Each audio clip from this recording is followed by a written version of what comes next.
Hello my friends and welcome back. Thank you very much for being with me again today. Everything goes according to plan.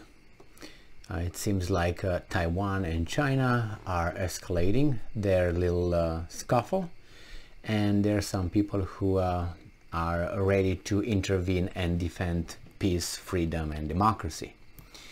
And you know who those are. This article comes from Republic World, August 30th, 2022. In a first, Taiwan fires warning shots at Chinese drones hovering near Kinmen Island. So that's good. The next one is going to be, I don't know, shooting at helicopters or warplanes. Taiwan's military fired warning shots at Chinese drones that buzzed an islet controlled by Taiwan near the Chinese coast on August 30th, Defense Ministry claimed. So, according to Taiwanese military spokesperson, the drone returned to China after the shots were fired. Notably, it is the first time that Taiwan fired warning shots in such an incident.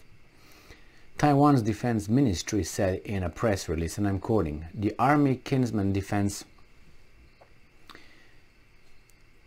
Command stated that from 4:23 p.m. today, 3 batches and 3 sorties of drones were discovered over Dadan, Erdan and Xiu." The Ministry of Defense further added, at 5:59 p.m. a batch of drones entered the airspace over restricted waters in the Erdan area a second time. Defenders issued warnings in accordance with established procedures. As they continued to circle, warning shots were fired to drive them away.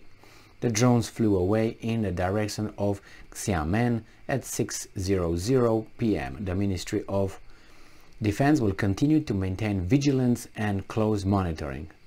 So what's the problem? What? Some drones invaded your airspace. So? Oh, you're not supposed to?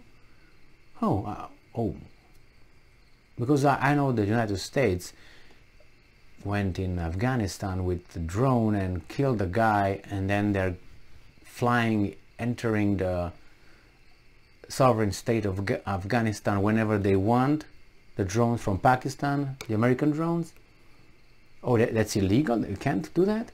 Oh, and something else, I heard that there are troops in northern Syria, American troops, helping the Kurds.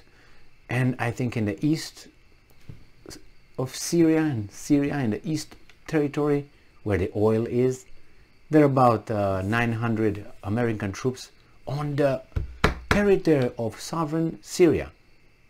I thought that's legal. That's why I don't know why Taiwan is upset about it. I mean, if a man can do it, another man can do it. So, if United States can do it, definitely China can do it. I thought that was okay. I don't know what the problem is, Taiwan. What's going on? I think they overreacted. The Kinmen Islands are located next to the city of Xiamen, less than 5 kilometers from the coast of mainland China. They are one of the few areas close to the mainland that Taipei still controls after communist forces drove nationalists from their homes in mainland China during the final stages of the Chinese Civil War, 1945-1949. The U.S. delegation led by Arizona Governor Doug Ducey arrived in Taiwan. Look, so amid all this beautiful situation, the Americans are landing. A U.S. delegation led by Arizona Governor Doug Ducey arrived in Taiwan on August 30th for a 3-day visit amidst rising tensions in the area. The visit would reportedly be focused on semiconductors, which are crucial chips used in the everyday electronics and have become the subject of a standoff in the U.S. and China's technology rivalry, according to media reports. His visit is the most recent in a series of U.S. political visits that have enraged China, and they push buttons. And then they say, what happened? We didn't do anything. Like with Ukraine, those evil Russians, they are just crazy. I don't know what happened with them. So the same here. They will say when China, the Chinese, the Beijing government will shoot, or there will be a hot war over there, and they will start doing things, you're gonna hear Americans coming and say, unprovoked attack of the Chinese troops, unprovoked attack of Russia in Ukraine. Really? I know that in any quarrel, you ask both sides what the problem is, right? So in the case of Ukraine, you can ask Ukraine what the problem is, and they would say unprovoked, and you can ask Russia what the problem is, and they can tell you, they can give you a long list. I already repeated it for 10,000 times. So the same here with China. I'm pretty sure when things will escalate to a point where they will shoot at one another, they will say it was unprovoked attack by China, or disproportionate. That's how they say it, disproportionate intervention or something. That is to say that if someone comes and punches you with one fist one time, you're supposed to give back the same amount. Says who? No, you smash the guy that never gonna move again. That's one thing, if you can. If you can't, you know what I mean. At least try. Disproportionate. What are you supposed to do? Everything was 0, and you came and punched me. Why didn't you stay at 0? And then you want me to just match you? Why? Are you in control of our relationship? What's going on? So I'm supposed to only match your bullshit? What if I give you triple bullshit? And then you give me, I don't know, 10 times bullshit. I give you 50 times bullshit, and there you go. Because you started with one bullshit. And the same here.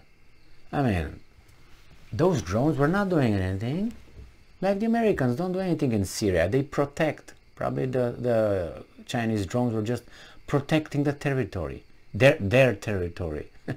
Their Kinmen Island.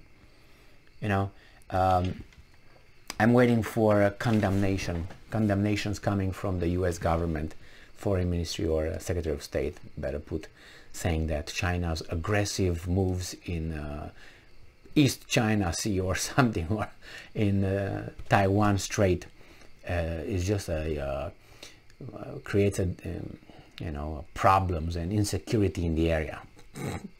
Really, it's so much, but in a real world that they say we live in, yes, the Taiwan reacted definitely within its rights to shoot those things, or at first and then shoot to destroy. But in a normal world, you would not have US military in Syria at all, or British for the same matter. All right, well, things are escalating over there, and I'm waiting. And not me, there are other people who are waiting with their checkbooks ready. People are ready to invest, ready to bid, ready to take advantage of blood in the street, because that's when you invest. That's the biggest opportunity for investors, when you see blood in the street, remember? Thank you very much for being with me again today. Stay strong, stay smart, look for the truth, and be just.